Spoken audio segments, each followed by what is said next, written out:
So mga idol, mayong gabi mga idol, no?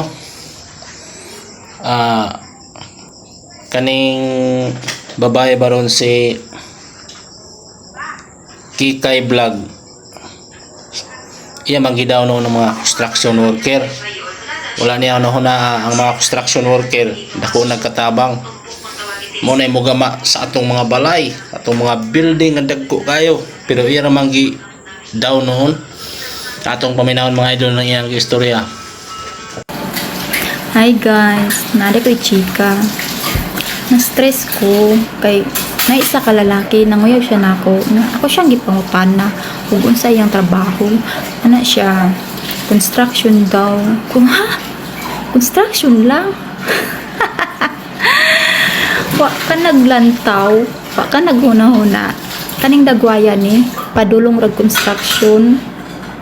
Uy, mga construction, paminaw. Kabalo mo, nga akong ginapili.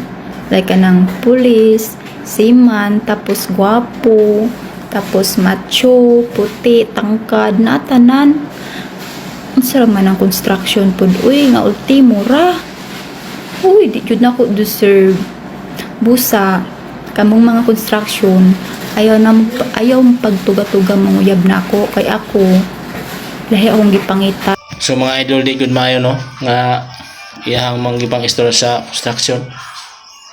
Dako katabang ng construction mga idol.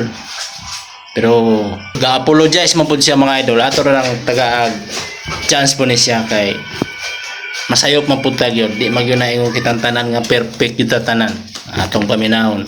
May gabi isa kanan, may hapon dari sa Riyadh, ug maayong gabi sa Pinas.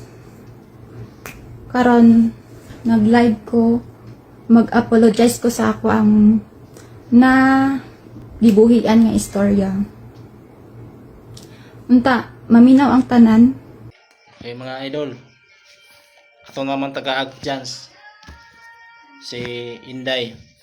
Kung kasayaw-sayaw panoon siya, walay maiguan ang mga ibang tao. Sayaw pa na siya na kaya pa ng mga viewers. Ana.